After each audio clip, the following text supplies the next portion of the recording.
Time to do the job. Time to do the job! Behold the jobber of jobbers. Danimal Jobber.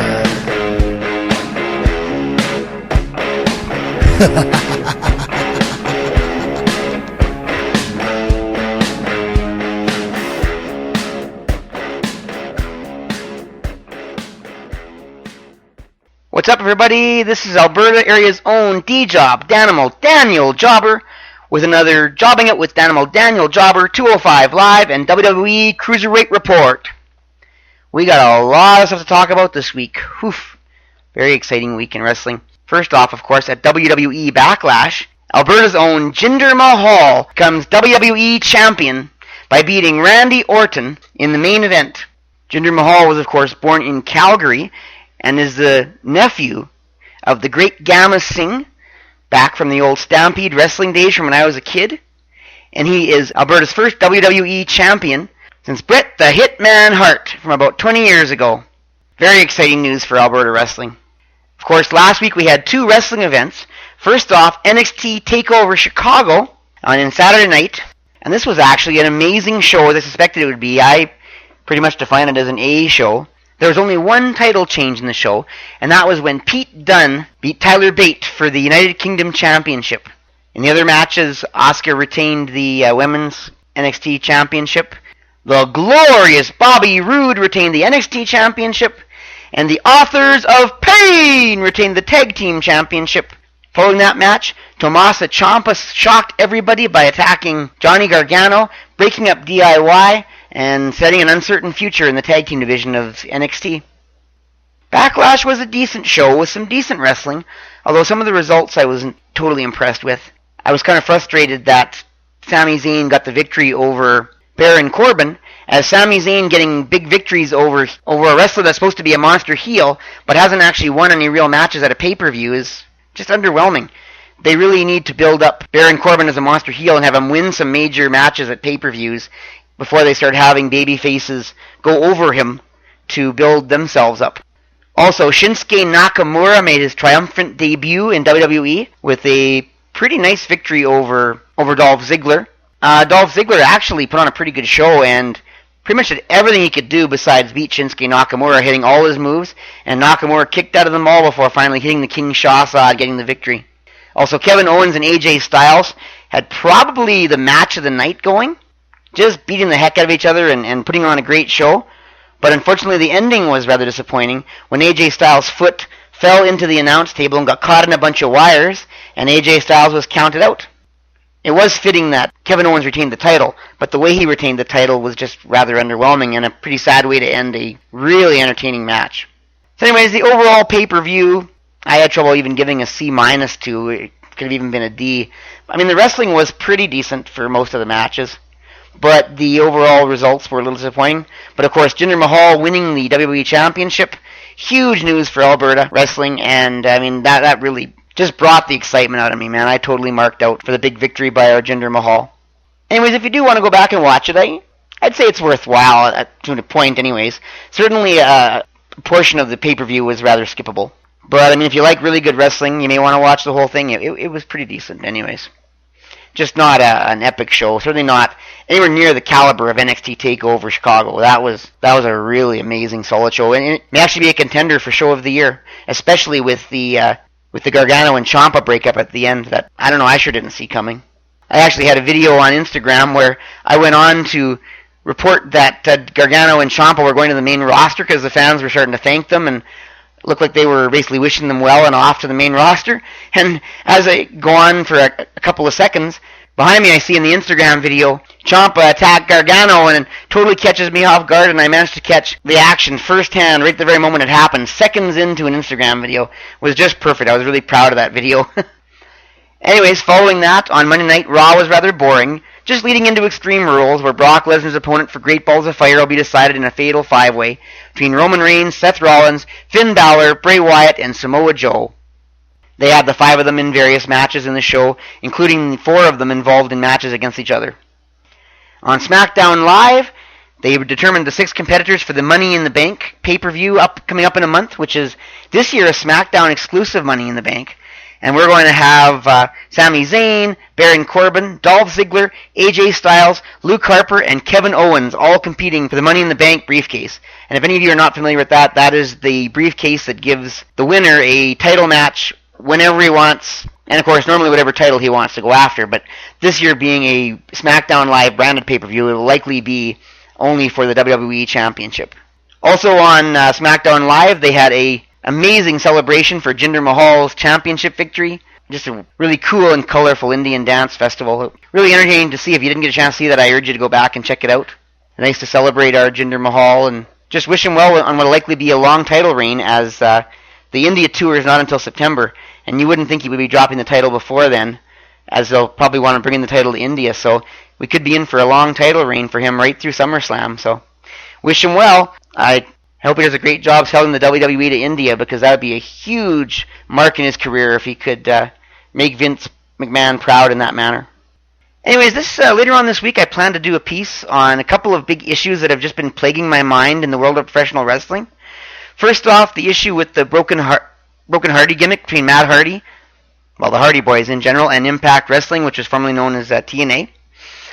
This just highlights a real issue between creative content between the wrestling organization and the performer who has a hand in developing a lot of the material.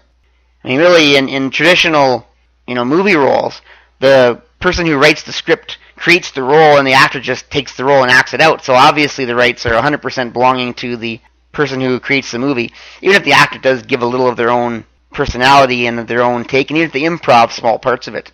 For the most part, the movie role has been created and developed by the movie producer. However, in wrestling, often there's a very strong creative collaboration between the performer and the wrestling organization or the promoter.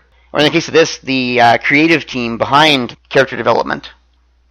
Normally, the organization can claim quite a bit of responsibility, as they put a lot of money into it. They invested in the character. They put the character on TV.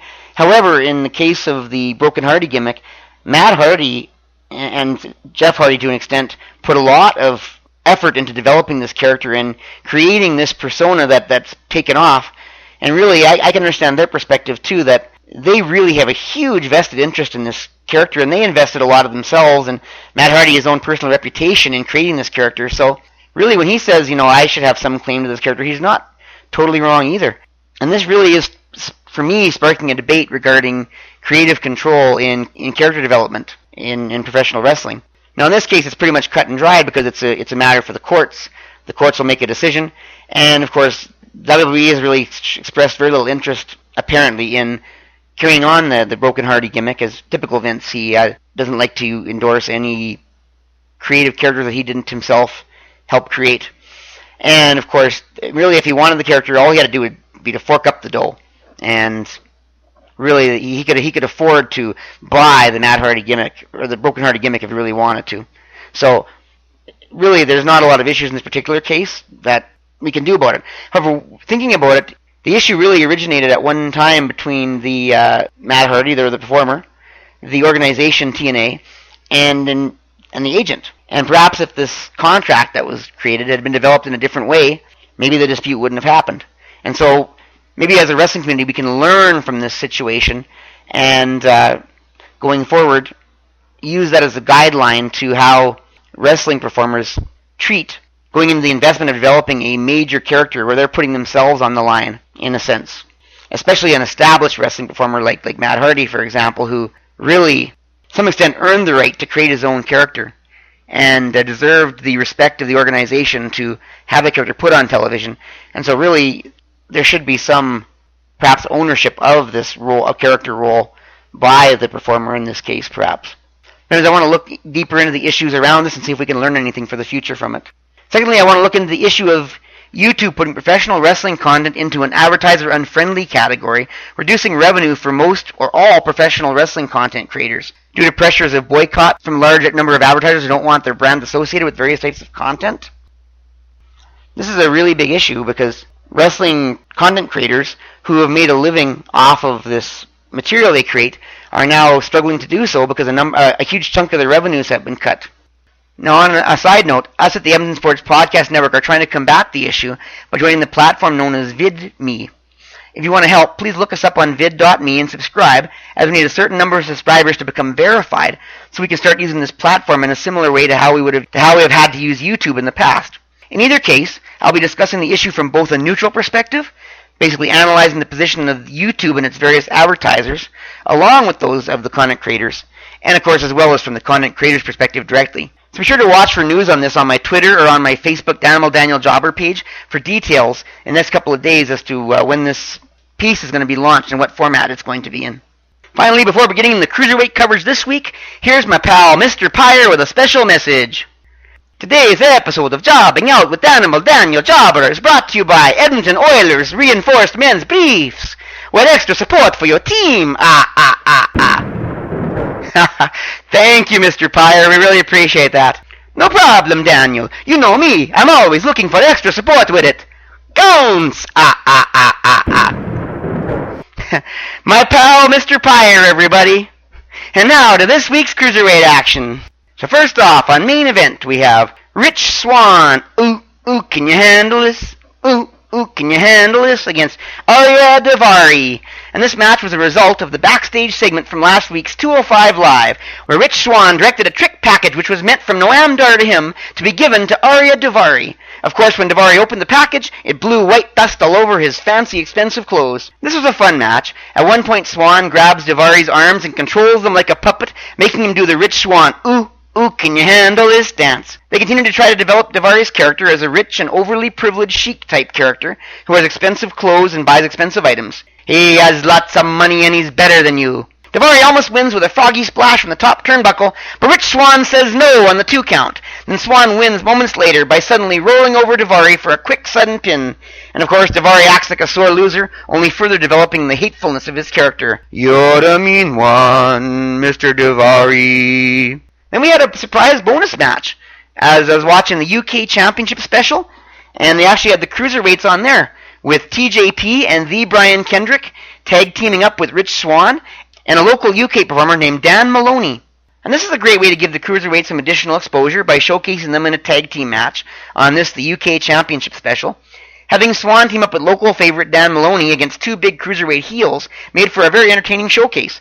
The only way they could have made it better is if they would have had a story to match it, but anyways, once again, the English crowd was absolutely amazing through this entire show, this match included. They even bought right into TJP's heel persona and started chanting, TJP's a wanker, a TJP's a wanker. It was funny, too, because Jim Ross, who was a guest commentator, acted like he didn't even know what a wanker was and had to be given a rough idea by Nigel. Anyways, despite the crowd behind the babyface team, TJP and Kendrick steal a victory when Kendrick rolls up Maloney with a handful of tights and gets the 3 count, and the heels leave the ring fairly quickly, gloating their victory. That sucks, baby! Oh, hell no! That is the worst Jimmy Hart impression ever. Never do that again, Daniel Jobber. Never! Anyways, this match and this show as a whole was pretty good. I urge you to see it on the WWE Network if you get a chance. So anyways, then on Monday Night Raw, we have Akira Tozawa versus Arya Daivari with the Brian Kendrick watching backstage. This match was a short, energetic squash match to promote the street fight between Tozawa and the Brian Kendrick on 205 Live this week. Kendrick is watching backstage, reminding the audience that he is the teacher. Anyways, I won't go into too much detail on the match, as the Cruiserweight matches on Raw were fairly criticized for being too short, too random, and for not developing a direct storyline. However, Tozawa really got the crowd into it with this ha, ha, ha chant. A large portion of the crowd seemed to be chanting along with him this time, which is really good to see. His battle cry is really catching on, and the energy with which Tozawa delivers it is really infectious. I really love covering Tozawa's matches, because he gets the crowd into it almost all the time now. I still feel that Tozawa deserves a title shot on a pay-per-view in the near future. However, with TJP on the horizon, I'm not confident he's going to get it. Anyways, Akira Tozawa wins the match, showing off a different type of finisher from his usual Shining Wizard. He hits a high-flying senton from the top turnbuckle. This move will actually turn out to be big in the street fight with Kendrick on 205 Live. Spoiler alert! In between Cruiserweight matches on Raw was an encounter between Sasha Banks and Alicia Fox with Noam Dar, in which Noam Dar attempts to insult Banks. Later on, Sasha Banks squashes Alicia Fox in a match, and afterwards Noam Dar confronts Sasha and gets slapped for his efforts. However, Alicia Fox attacks Sasha Banks from behind and leaves her laying on the mat while Dar and his Alicia Fox celebrate smugly, hopefully building some additional recognition and heat for Noam Dar. Then later on, we have Tony Nese with Neville versus Austin Aries. This is another semi-pointless match, just to give Aries and Neville a reason to interact, to create hype for their upcoming championship match at Extreme Rules, which has been announced to be a submission match, actually, by the way, meaning that the only way to win is by making one's opponent tap out. They really need to stop throwing together random matches for this purpose on Raw, though, and have some sort of quick story interaction, at least to trigger the match. Why should Austin Aries be suddenly taking on Tony Nese? Matches need to happen, but there seems to be no rhyme or reason for the matchups they have on Raw to show off all the side stuff. The criticisms against the Cruiserweight division from people who mostly watch them on Raw is founded. There is just all too often no storyline reason for the Cruiserweight matches themselves. Anyways, Neville gives some advice to Nese before Aries comes to the ring, and then stays to watch the match. Of course, Neville's not at ringside to get involved, eh? Actually, he wasn't. This really was pretty much a squash match, too, although they tried to sell up Tony Nese a bit, and of course Austin Aries tries to sell his injured leg. Austin Aries wins fairly easily with the last chancery, however. After the match, Aries gets out of the ring fairly quickly, and Neville enters the ring to stare him down as he's leaving. Then, I guess to show off his superiority, Neville decides to put the Rings of Saturn submission hold on a Tony Nese, who he was supposed to be cheering for. Such a strange way to add hype for a championship match, having Neville hurt Austin Aries' opponent after he's finished with him, just to make some sort of visual statement to him without any physical contact? I don't know. It didn't do too much for me. They could really have skipped this entire match and this entire segment. Then finally we have 205 Live. Before the show, they show a really good promo from the Brian Kendrick recapping the entire story with Akira Tozawa leading up to how he beat the heck out of Tozawa 2 weeks ago in frustration after the way he lost to him. He ends the promo by saying that a street fight plays into his strengths and that he intends to teach Tozawa one final lesson in the street fight later on. So anyways, first off we have Rich Swann versus Arya Daivari. Once again the same match pairing that they had on Main Event. This time they recap the backstage segment package, however, to show the story behind the match. The announcers also play up the fact that Arya Daivari is so rich, and Rich Swann comes from a poor background. They continue to try to develop Arya Daivari's character as they continue to make him lose matches, though. 3 matches for him this week, and all were relatively squash match losses. This is really starting to look like a budget-cutting method, using the same few competitors on Raw and 205 Live. It does make the Cruiserweight division look kind of cheap and boring, however, only further feeding the criticisms against it. Anyways, this is a slightly longer and better match this time, of course, as they typically get a bit more time to work on 205 Live, and the announcers attempted to further develop Daivari's character, but ultimately the result was the same. This time, Rich Swann wins the match with his finisher, the Phoenix Splash, however. Having the same pairing from Main Event go at it again on 205 Live without any connection to each other is really lazy booking and storytelling in my book. All he had to do was have Arya Daivari cut a quick promo of how Swann stole a victory from him the last time they met, and this time he's going to get his revenge. Better yet, why not have the underdog heel steal the victory on Main Event, and have the 205 Live match be about having the babyface get justice for the way he lost? Bad enough they have this arrogant, I got lots of money and I'm better than you character who you're supposed to hate, but who always loses regardless.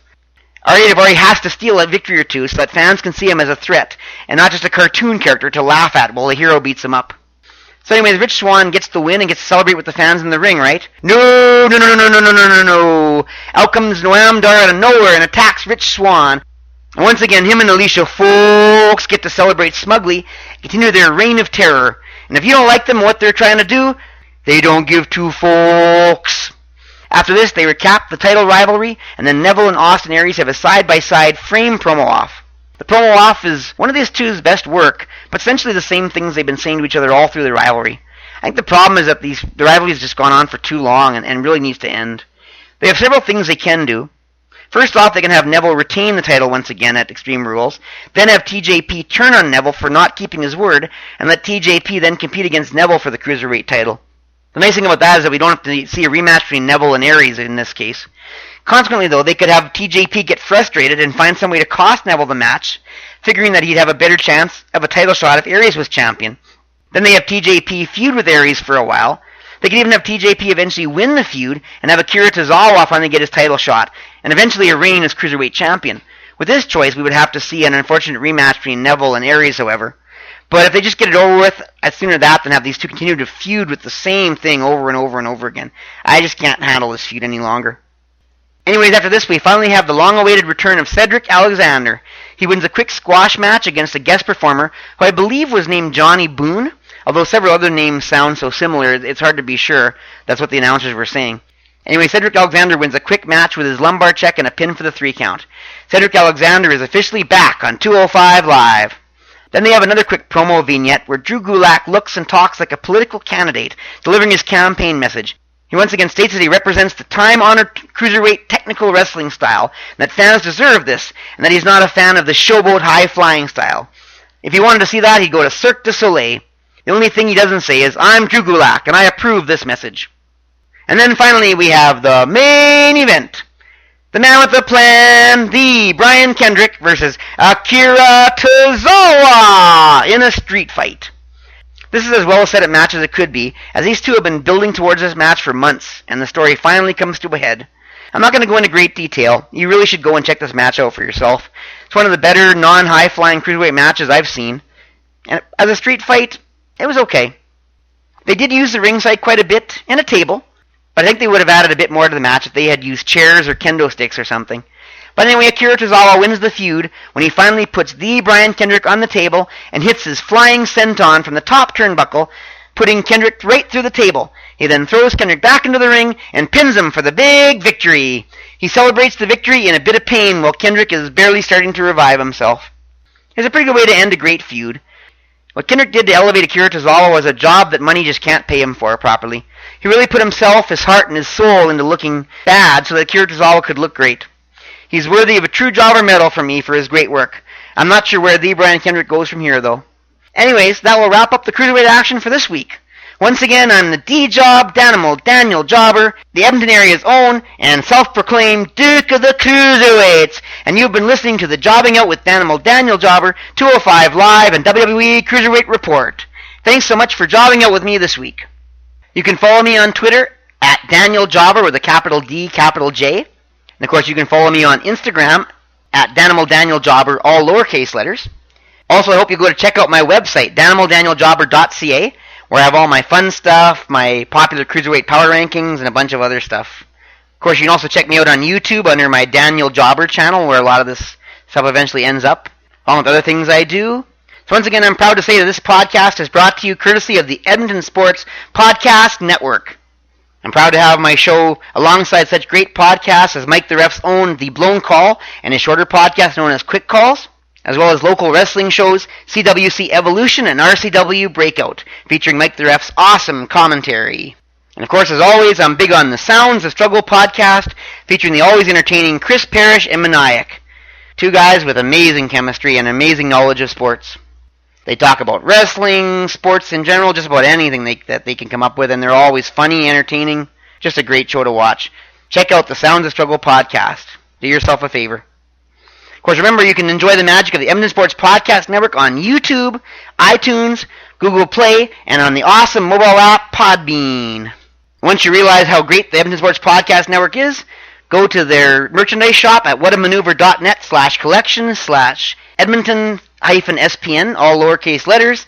There you can buy shirts of various sizes and baby onesies. Start your baby off early as a fan of the Edmonton Sports Podcast Network. And very soon I'll be proud to announce the launch of the official Danimal Daniel Jobber t-shirt. Anyways, be sure to follow the Edmonton Sports Podcast Network first off on Twitter, at EdmontonSPN with a capital E on Edmonton, and a capital S, a capital P, and a capital N. And finally, follow Mike the Ref on Instagram under Mike the Ref EDM, all lowercase letters. Make sure that whatever platform you check out our podcast, that you like them, thumbs up, subscribe, anything you do to show that you appreciate the work we do, so that you encourage us to give you more great content. And of course, let us know that you want to see more. And of course, remember I was saying before that we're now starting out on viz.me in protest of YouTube's treatment of pro wrestling content. So if you want to help, look us up and subscribe to us there so we can get verified and start using that medium to a greater capacity as well. What better way to show YouTube and its advertisers that wrestling content creators deserve more respect. So anyways, I'm going to wrap it up with that. You guys have a wonderful week. Till I see you next time, Jobber out! Time to do the job!